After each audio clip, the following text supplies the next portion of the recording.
تو خیر اس کائنات کا بھی خدا بولو ایک ہے، اور اسی اصول پہ کائنات چل رہی ہے.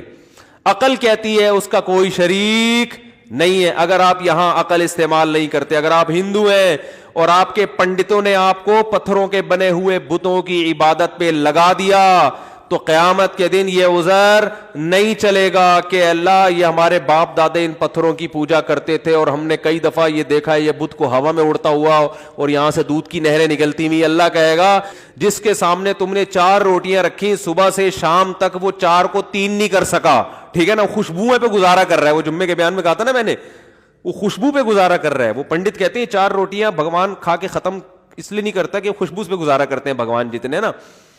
یہ بھگوان کیا کرتے ہیں، یہ روٹی کی خوشبوؤں سے لذت حاصل کرتے ہیں. تو عجیب بات ہے، جو عبادت کرنے والا وہ تو پراٹھے کھا رہا ہے 3-3 4-4، بھگوان روٹی کی خوشبو. تو پراٹھے کھانے والا زیادہ طاقتور ہوتا ہے یا خوشبو پہ گزارا کرنے والا؟ تو اس کا مطلب جو عبادت کرنے والا وہ تو زیادہ بڑا فنٹر ہے، وہ تو 4 پراٹھے کھا لیتا ہے.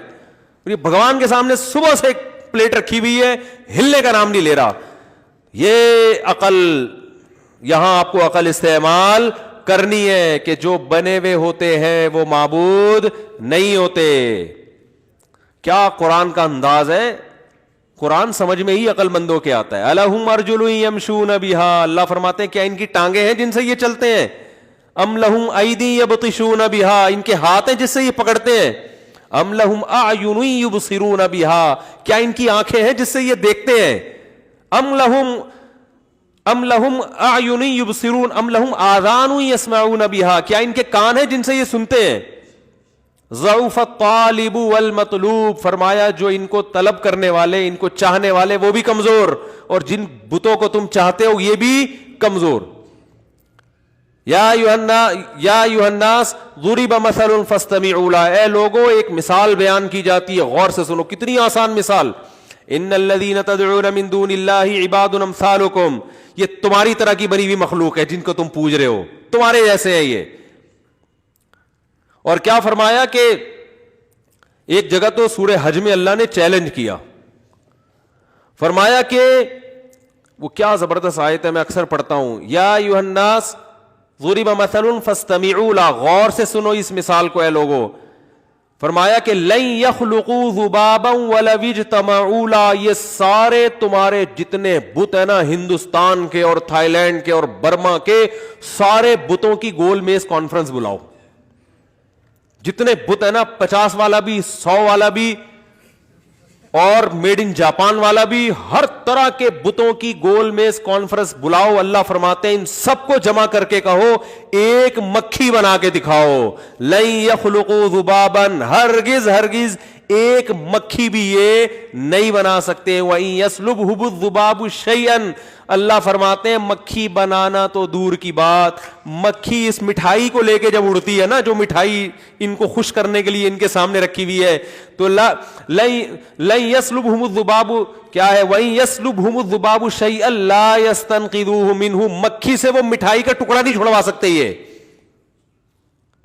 تو یہاں عقل استعمال کرنی ہے کہ بھائی یہ بنے ہوئے بت ہیں، یہ خدا نہیں ہو سکتے، یہ ہماری بگڑی نہیں بنا سکتے، ان کو اٹھا کے پھینک دو، کچھ نہیں کر سکتے، یہ کسی کام کے نہیں ہیں، ان سے تو ہم اچھے ہیں.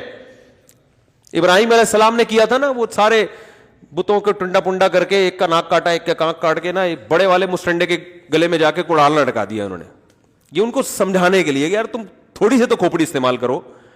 تو جب وہ واپس آئے کہنے لگے کہ من فعل ھذا بآلہتنا انہ لمن الظالمین، ہمارے خدا کے ساتھ جس نے یہ سلوک کیا. عجیب سی بات ہے. ابے بھائی خدا تو لوگوں کو بچاتا ہے، یہ خدا ہی اپنے آپ کو نہیں بچا پا رہا. تو ہمارے خداؤں کے ساتھ جس نے یہ سلوک کیا وہ بڑا ظالم ہے، اس کو لے کر آؤ. تو ابراہیم علیہ السلام سے پوچھا کہ کس نے کیا یہ؟ ابراہیم علیہ السلام نے فرمایا اس نے کیا ہے. توریہ تھا یہ، توریہ مطلب یہ کہ سب کو پتا ہے کہ میں نے ہی کیا ہے، لیکن میں ذرا تمہارے منہ سے اگلوانا چاہ رہا ہوں. تو انہوں نے کہا کہ اور کہا کہ دیکھو یہ اس کے گلے میں کلہال لٹکا ہوا ہے، سب سے پوچھو سب اسی کا نام لیں گے. حضرت ابراہیم علیہ السلام نے فرمایا کہ جس سے بھی پوچھو گے نا, جس بت سے بھی, وہ بولے گا اس نے کیا ہے, ان سے پوچھ لو. تو وہ کہنے کہ لقد علمت ما هؤلاء ينطقون, اے ابراہیم آپ کو پتہ یہ بول نہیں سکتے.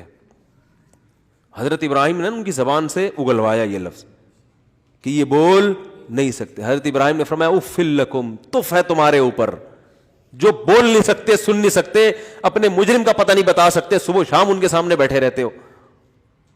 لیکن وہی ہے نا, کھوپڑی کام نہیں کر رہی. اس میں بڑے بڑے پڑھے لکھے لوگ بھی ہوتے ہیں. آپ یوٹیوب پہ ویڈیوز دیکھیں, صبح صبح گائے کے سامنے کھڑے ہوئے ہوں گے اچھے خاصے پڑھے لکھے لوگ بھی, وہ پیشاب کو پتہ نہیں کوئی یوں کر رہا ہے, کوئی یوں کر رہا ہے, کہ کیا کر رہا ہے, کیا ہو گیا بھائی, یہ گائے ہے, تم اس سے اچھے ہو, تم اس سے زیادہ مقدس ہو, کیوں اس کو اتنا پروٹوکول دے رہے ہو, یہ تو گائے ہے, اس کو کاٹ کے کھانے کی چیز ہے بھائی, یہ مقدس تھوڑی ہے. تو کیا یہاں آپ کو عقل استعمال کرنی ہے؟ نا نا نا نا, خدا صرف ایک ہے جس نے ہمیں بنایا, اور وہ نظر نہیں آتا, کیونکہ جو نظر آتا ہے وہ خدا نہیں ہو سکتا. لیس کمثلہ شیء, اگر وہ نظر آتا تو پھر وہ خدا نہیں ہوتا, کیونکہ اس کا مطلب ہماری آنکھوں نے اس کا ادراک کر لیا ہے. وہ تو ما وراء العقل ہے, وہ مادی چیز تھوڑی ہے جو ہماری آنکھیں جس کو ٹریس کر سکیں, پہچان سکیں. وہ اپنی صفات سے پہچانا جاتا ہے, اس کی ذات کی باریکیوں میں جانا کسی کے لیے ممکن نہیں. اس کے 99 نام قرآن نے ذکر کیے ہیں, پیدا کرنے والا ہے, غفار ہے, گناہوں پہ پردہ ڈالنے والا, یہ اس کی صفات ہیں. وہ صفات سے پہچانا جاتا ہے, اس کی ذات کی حقیقت تک کوئی بھی نہیں پہنچ سکتا. عقل سے بالاتر ہے, جو عقل سے بالاتر اس کی ذات تک کون پہنچ سکتا ہے؟ تو یہاں بھی آپ نے عقل استعمال بولو کرنی ہے. اگر نہیں کرو گے قیامت میں الٹے لٹکے ہوئے ہوگے. اللہ کہیں گے میں جانور سے توحید کے بارے میں سوال نہیں کروں گا, کیونکہ جانور کو کھوپڑی نہیں دی, تجھے میں نے عقل دی ہے, عقل جو نعمت دی ہے اس کے بارے میں سوال ہوگا. یہ بیسک بنیادی چیزوں میں اس کو استعمال کیا تھا کہ نہیں کیا تھا؟